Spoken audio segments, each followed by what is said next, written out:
മൂന്നാമതായി മുത്തുനബി മുഹമ്മദ് മുസ്തഫ സല്ലല്ലാഹു അലൈഹി വസല്ലമ തങ്ങൾ പറയുകയാണ്, എന്താണ് സ്വഹാബിമാരോട് പറഞ്ഞു കൊടുക്കുന്നത്? ഈ ദുനിയാവും നാളെ ആഖിറവും ഒരു മനുഷ്യനെ വിജയിക്കണമെങ്കിൽ മൂന്നാമതായി അവനിക്ക് വേണ്ടത് വബദനൻ സ്വാബിറാ, ക്ഷമിക്കുന്ന ശരീരമാണ്. ജീവിതത്തിൽ ഒരുപാട് പ്രതിസന്ധിയും പ്രയാസങ്ങളും സങ്കടങ്ങളും വരുമല്ലോ. ആർക്കാണ് എൻ്റെ ഉമ്മമാരെ ഈ ദുനിയാവിൽ പ്രയാസങ്ങളില്ലാത്തത്? എൻ്റെ മനസ്സിൽ ഒരുപാട് പ്രയാസങ്ങളുണ്ട്, നിങ്ങളുടെ മനസ്സിൽ ഒരുപാട് പ്രയാസങ്ങളുണ്ട്. എൻ്റെ മനസ്സിന്റെ പ്രയാസമല്ല നിങ്ങൾക്കുള്ളത്, നിങ്ങളുടെ മനസ്സിന്റെ വിഷമങ്ങളല്ല എനിക്കുള്ളത്.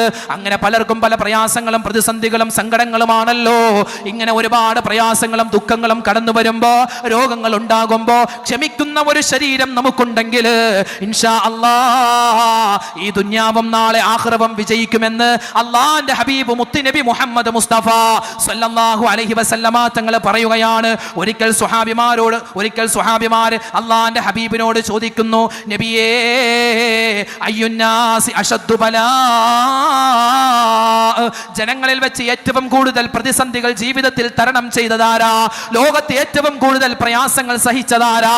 ആ സമയത്ത് അല്ലാഹുവിന്റെ ഹബീബ് പറയുകയാണ്, അശദ്ദുന്നാസി ബലാ അന്നൽ അംബിയാ, ലോകത്തെ ഏറ്റവും കൂടുതൽ പ്രയാസങ്ങളും സങ്കടങ്ങളും ദുരിതങ്ങളും സന്താപങ്ങളും ഉണ്ടായത് അത് അല്ലാഹുവിന്റെ പ്രവാചകന്മാർക്കാണ്. ഓരോ പ്രവാചകന്റെയും ജീവിതം എടുത്തൊന്ന് നോക്കിയാൽ മഹാനായ ആദം നബിയും നൂഹ് നബിയും ഇബ്രാഹിം നബിയും മൂസാ നബിയും യാക്കൂബ് നബിയും യൂസുഫ് നബിയും അയ്യൂബ് നബിയും അതുപോലെ ഈസാ നബിയും ഏറ്റവും ഒടുവിലായി മുത്തുനബി മുഹമ്മദ് മുസ്തഫ സല്ലല്ലാഹു അലൈഹി വസല്ലമ തങ്ങളുടെ അങ്ങനെയുള്ള പ്രവാചകന്മാരുടെ ജീവിതം എടുത്തു നോക്കിയാൽ അല്ലാഹുവേ എത്രയോ പ്രതിസന്ധികളിലൂടെയാണ് അവര് കടന്നുപോയത്.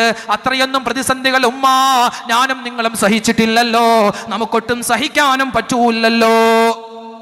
ഏറ്റവും വലിയ സങ്കടം, ഏറ്റവും വലിയ ദുഃഖം ജീവിതത്തിൽ സഹിച്ചത് അത് അല്ലാഹുവിന്റെ ഹബീബ് മുത്തുനബി മുഹമ്മദ് മുസ്തഫ സല്ലല്ലാഹു അലൈഹി വസല്ലമ തങ്ങളാ. അല്ലേ, ജനിക്കുന്നതിന് മുമ്പേ വാപ്പിച്ച് മരണപ്പെട്ടുപോയി, ജനമധ്യത്തിൽ ഇറങ്ങുന്നതിന് മുമ്പേ ഉമ്മച്ച് മരണപ്പെട്ടുപോയി. പിന്നെയോ സംരക്ഷണം ഏറ്റെടുക്കുന്ന വല്ലുപ്പയും മൂത്താപ്പയും അബ്ദുൽ മുത്തലിബും അബൂ ത്വാലിബും ഒക്കെ മരണപ്പെട്ടുപോയി. പിന്നെയോ ഒരുപാട് ആശയായി വലിയ സന്തോഷമായി കഴിഞ്ഞിരുന്ന സമയത്ത് മഹദിയായ ഖദീജ എന്ന ഭാര്യ റളിയല്ലാഹു അൻഹ അവരും വഫാത്തായി. പിന്നെയോ 7 മക്കളുണ്ടായല്ലോ മുത്തുനബിക്ക്. ആ 7 മക്കളിൽ 6 മക്കളും അള്ളാഹുവിന്റെ ഹബീബിന്റെ ജീവിതകാലത്ത് വഫാത്തായവരാണ്.